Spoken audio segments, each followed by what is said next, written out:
And I have the honour of being Nathan's best man. Firstly, I'd like to say to Nathan and Catherine, you two are perfect for each other. I'm so happy you found each other, and I know that you have many happy and fulfilling years ahead of you. And I think for everyone here in saying what a privilege it is to let us celebrate this wonderful event with you. Catherine, you're truly admirable, caring, and lovely. And I'm so glad you're marrying my best friend. And may I just say, you look absolutely fantastic, by the way.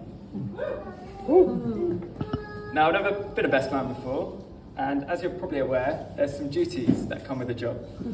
Organising a stag do, looking after the groom, and of course being the ring bearer.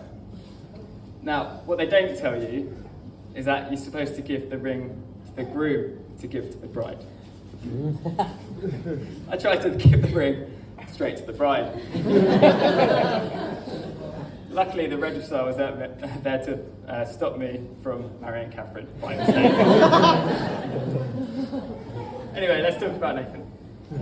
I first met Nathan at primary school at age 10. We became friends, and our main hobbies included jumping on trampolines, pulling pranks, and battling with Beyblades. A few years later, Nathan introduced me to some great punk rock bands like Blink-182 and Sum 41. And soon after, we started to play the guitar together.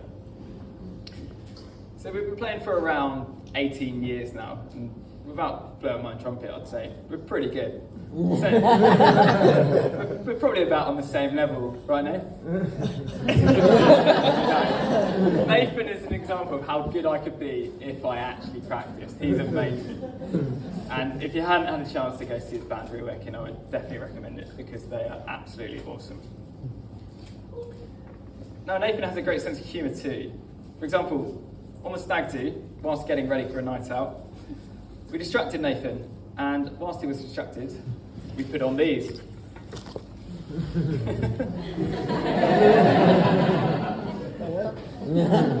Anyway, he walked into the garden with 12 people with his face, and the first thing he said was, "Do you all need to borrow my ID now?" I'll let you guys decide if that's his real smile, by the way. Now, I haven't met a person that's got a bad word to say about Nathan. Everyone loves him. I mean, he's even friends with my parents. In fact, he's actually been on holiday more times with them than he has me. I'm surprised you didn't ask my dad to be your best man.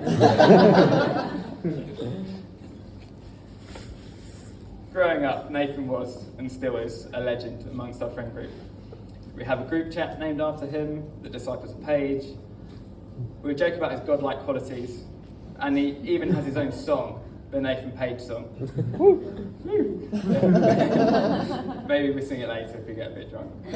Chloe's got a new verse for you guys, actually. Now, Nathan's got a nickname too. Does anyone know it? Yes, exactly. Now, you may be wondering how he got this nickname. Is it because he once had a 9-inch beard? No, it isn't. Is it because he once won a jumbo hot dog eating contest? No. It's because he's got a 9-inch... Anyway, moving on. We were lucky to have such a great group of mates tonight. We had some great teenage years. We used to have some ridiculous games as well. I'll tell you about one of these games. We had a game called the Argos Catalogue game. How it worked, it was very simple. You'd pick up an Argos catalogue. I don't know if you guys remember these, by the way. They're huge. You could knock out a rhino with one of these. And you'd throw it into a room full of people. There was one rule, we weren't complete savages, and that's you had to shout, "Argos Catalogue game," as you threw it in. If not, it would be considered foul play. Yeah, that was it. That was the game. You throw an Argos Catalogue into a room, and everyone would scream and duck, and us lot would find that really, really funny. Let's take a moment to talk about Nathan's 18th. Oh, it was a great party. What a great party. Although a few things got broken. Someone sat on the garden wall and it fell over. There was a rave in the greenhouse and some of the glass got smashed. None of this was anything to do with me, by the way. But I would like to take this opportunity to apologise to Sue. And that's for putting one of the party guests' BMX on the roof of your chimney. Now, for those of you that don't know, the owner of the BMX then fell into the fish pond whilst walking across the garden wondering how his bike got on the chimney. And I would also like to take this opportunity to apologise to Nathan because of every single time it's been brought up at every family event for the last 13 years. If you cycled here today, don't look on the roof. Now, there's one thing you don't know about Nathan, and that is that he is the master of the art of suggestion. The devil on your shoulder, if you will. The ability to plant that seed at just the right moment. I'll give you an example. He'll wait till you're just about the right amount of drunk and he'll say something like, "Hey Ben, is that an Argos catalogue over there?" He'll be like, "You're right, Nathan, that is an Argos catalogue." And then he'd sit back and watch the carnage unfold. On a personal note, Nathan is a true friend to me. He's been my bandmate, my wingman, and he's always there to lend an ear. He's also one of the most kind and trusting people I know. And Catherine, you're truly lucky to be able to call him your husband. I'll leave you with one last story. And that's the story about the time me and Nathan were extras in a zombie film. We were freezing and covered in fake blood in some random woods in Surrey. We were told, if you get shot, gently fall to the side and play dead. That's my place. Anyway, after slipping our way to the front, the cameras started rolling. And we were both lucky enough to get shot. Now, did we both gently fall to the side and play dead? Absolutely not. No, we put on some Oscar-winning performances right there, the most dramatic zombie death scenes you will ever see. Anyway, the day finished and we went home feeling exhausted, yet accomplished. And 1 year later, the film was released, straight to DVD.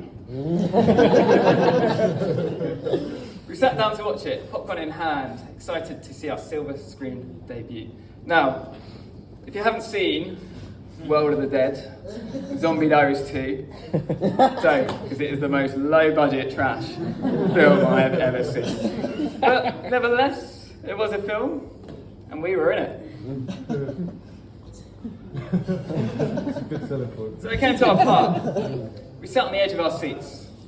With our eyes glued to the screen, we strained to spot ourselves. Lying in the mud like true professionals. It was like playing a game of Where's Wally with fake blood. And all we'd really done is showcase our talents of blending perfectly into the background. But, you know, at least we got paid £1 for legal reasons. So I guess you could say, technically, that with professional actors. And yes, we are available. Before I make a toast, I just want to say, Nathan and Catherine, you bring out the best in each other. And anyone who knows you knows that what you have is something truly special. You make an extraordinary team, and I know that your marriage will be filled with endless love, laughter, and adventure. Speaking of which, I hope you have a brilliant time on your honeymoon in Costa Rica. So please, raise your glasses one final time. Here's to a lifetime of love, happiness, and beautiful memory. Beautiful memory. I can't even speak right now. Maybe I should drink first. To love, happiness, and beautiful memories. Cheers. Now the bride and groom are going to cut the wedding cake.